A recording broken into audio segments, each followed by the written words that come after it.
গিয়েছে, যারা কারারক্ষী আছে, কেরানীগঞ্জ কারাগারে কোনোদিন ডিউটি করেছে, জিজ্ঞাসা করবেন এই যে মানবতা বিরোধী অপরাধের দোহাই দিয়ে গত 5-10 বছর যতগুলো মানুষকে গ্রেফতার করে এনেছে, কারো বয়স 80 বছর, কারো বয়স 85 বছর, কারো বয়স 90 বছর, এই 90 পর 80 পর বৃদ্ধ মানুষগুলোকে এনে মানবেতর ভাবে অমানবিক ভাবে জেলখানার চার দেয়ালে বন্দী করে রেখেছে।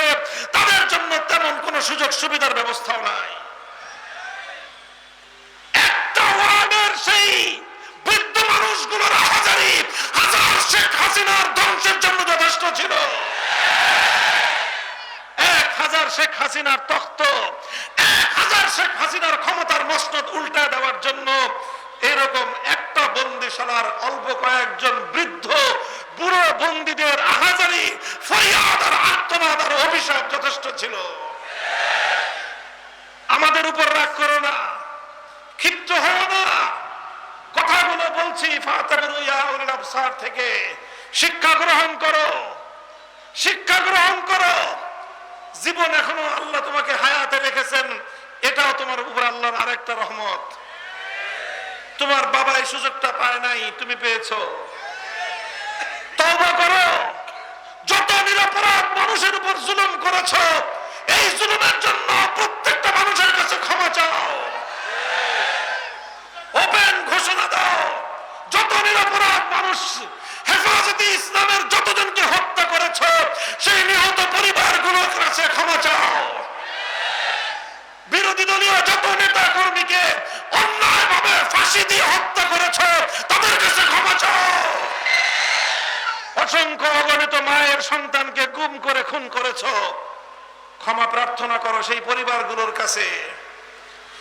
আর জুলাই আগস্টে যেইভাবে 1600 আরে 100-200 নয়, 1600 মানুষ যুদ্ধ ছাড়া বিগ্রহ ছাড়া একটা সাধারণ দেশে 1600 মানুষ এভাবে খুন হতে পারে, এই 2024 সালের সময়ে বাংলাদেশ ছাড়া পৃথিবীর আর কোথাও এটা সম্ভব না। শেখ হাসিনার আমল ছাড়া অন্য কোনোভাবে এটা সম্ভব নয়। কচি কচি দামাল সন্তানগুলোকে, স্বপ্নগুলোকে হত্যা করেছ, মায়ের চোখের আলোগুলোকে তোমরা কেড়ে নিয়েছ। আপনারা স্তম্ভিত হয়ে যাবেন। এই সিএমএইচ হাসপাতাল, সামরিক হাসপাতালে গিয়েছিলাম, একটা ওয়ার্ডে 30 জন ছেলে, যুবক, তরুণ, বাচ্চা, তারা একটা ওয়ার্ডে, সবার চোখের দৃষ্টিশক্তি চলে গেছে। এই আক্রমণে যেই পরিমাণ মানুষের চোখে আঘাত হেরেছে, অতীতে কখনো এরকম দেখা যায় না। টার্গেটকৃত ভাবে তারা মানুষের চোখগুলোতে গুলি করেছে, এমন ভাবে গুলি করেছে যাতে মানুষের চোখের দৃষ্টিশক্তি চলে যায়। জানি না কোন বর্বরতার ট্রেনিং দিয়ে এসেছিল তার বাহিনী, কোন খুনের ট্রেনিং দিয়ে এসেছিল তার বাহিনী। আমার বাংলাদেশকে শুধু মৃত্যুপুরীতে নয়, অসংখ্য অগণিত মানুষ এমন ভাবে তারা পঙ্গু করেছে, এমন ভাবে মানুষের চোখের দৃষ্টিশক্তিগুলো কেড়ে নিয়েছে। আরো 50 বছর পর্যন্ত তার এই জুলুম, অত্যাচার এবং ফ্যাসিবাদের সাক্ষ্য হয়ে থাকবে বাংলাদেশ। এখনো আবার তোমরা সেই ফ্যাসিবাদী, অত্যাচারী, স্বৈরাচারী, বর্বর শাসকের নামে স্লোগান দাও বাংলাদেশে। লজ্জা থাকা দরকার তোমাদের। সামান্য বিবেক বোধ তো নাই। বিবেক থাকলে কোনো মানুষ আর কোনোদিন আওয়ামী লীগ করতে পারে না। লজ্জাটুকু পর্যন্ত নাই। যদি লজ্জা না থাকে, যেও হাসপাতালগুলোতে গিয়ে দেখে এসো, রিক্সা চালক, ভ্যান চালক, ঠেলা গাড়িওয়ালা, দিন মজুর কতগুলো মানুষ এভাবে অন্যায় ভাবে গুলি খেয়ে, অন্যায় ভাবে গুলিবিদ্ধ হয়ে জীবনটা তাদের অভিশপ্ত পঙ্গুত্ব বরণ করে নিয়েছে। মুহতারাম হাজিরিন, বলছিলাম ফাতাবিরু ইয়া উলিল আবসার, খবরদার, খবরদার, নিজের শাসন ক্ষমতাকে কেউ কোনোদিন চিরস্থায়ী করবার পায়তারা করো না। শাসন ক্ষমতাকে মানুষের সেবা করার একটা উপায় হিসেবে গ্রহণ করো। যতদিন এই সুযোগ থাকে মানুষের কল্যাণ করার চেষ্টা করো। যখন মানুষ তোমাকে চায় না, মান সম্মান নিয়ে গদি ছেড়ে দিও। যারা ভবিষ্যতে ক্ষমতায় আসবে, যারা বর্তমানে ক্ষমতায় আছেন, সকলের প্রতি এই উপদেশ আমার, খবরদার ক্ষমতার মসনদকে চিরস্থায়ী বানাবার পায়তারা চালাবেন না।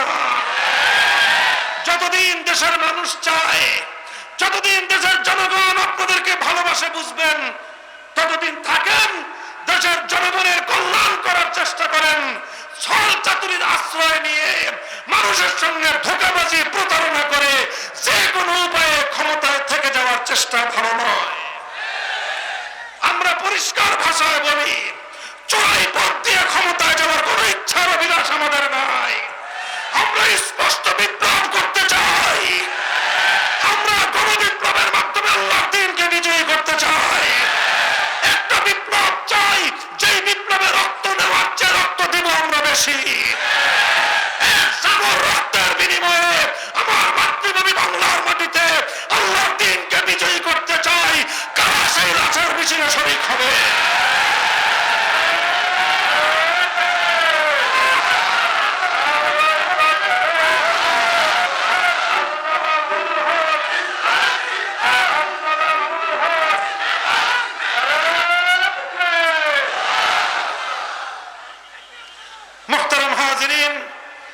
অনেক সময় গড়িয়ে গেছে, ইচ্ছা ছিল ইস্তেকামতের উপর আরো কিছু কথা বলবো, আর কথা বলার প্রয়োজন নাই ইনশাআল্লাহ।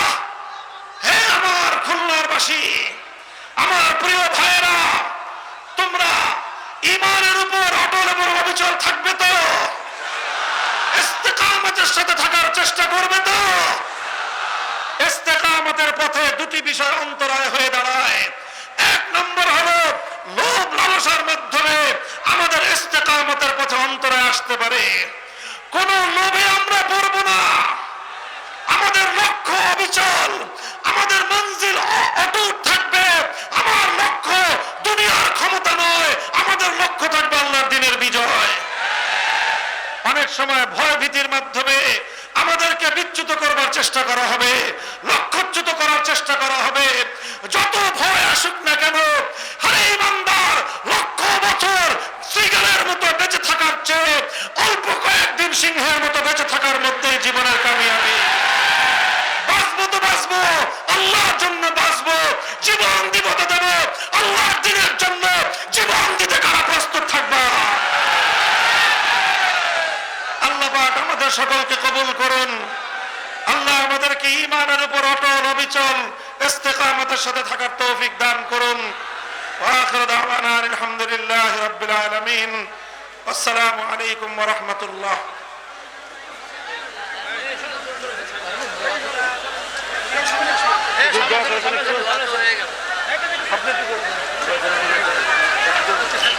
সুবহানাল্লাহি ওয়া বিহামদিহি সুবহানাল্লাহিল আযীম।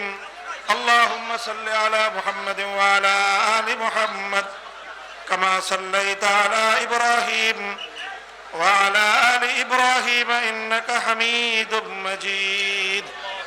আয় আল্লাহ রাব্বুল আলামিন, আজকের মাহফিলকে আপনি কবুল ফরমান। আয় আল্লাহ, হাজার হাজার মানুষ দূর দূরান্ত থেকে ছুটে এসেছে আপনার কোরআনের কথা শুনবার জন্য। আয় আল্লাহ, ইসলামকে বিজয়ী করবার লক্ষ্যে আয় আল্লাহ আমরা শপথের বাক্যে বলিয়ান হলাম। মাবুদ গো, তোমার দ্বীনকে বিজয়ী করবার সৈনিক হিসেবে আমাদেরকে কবুল করো। আয় আল্লাহ, তোমার এই জমিনে তোমার দ্বীনকে গালেব করে দাও। আয় আল্লাহ, সকল বর্বরতা জাহিলিয়াতকে তুমি পরাস্ত এবং ইয়া আল্লাহ তুমি পরাভূত করে দাও। আয় আল্লাহ, আমাদের বুজুর্গানে দ্বীন যারা হায়াতে আছেন তাদের আপনি নেক হায়াত দারাজ করে দিন। আল্লাহ, শাইখুল হাদিস পরিষদকে আল্লাহ আপনি কবুল ফরমান। শাইখুল হাদিস স্মৃতি পাঠাগারকে আল্লাহ কবুল ফরমান। দ্বীনের খিদমতের তৌফিক দান করুন। রব্বানা তাকাব্বাল মিন্না ইন্নাকা আনতাস সামিউল আলিম ওয়া তুব আলাইনা ইয়া মাওলানা ইন্নাকা আনতাত তাওয়াবুর রহিম। সুবহান রাব্বিকা রাব্বিল ইজ্জাতি আম্মা ইয়াসিফুন ওয়া সালামুন আলাল মুরসালিন ওয়ালহামদুলিল্লাহি রাব্বিল আলামিন।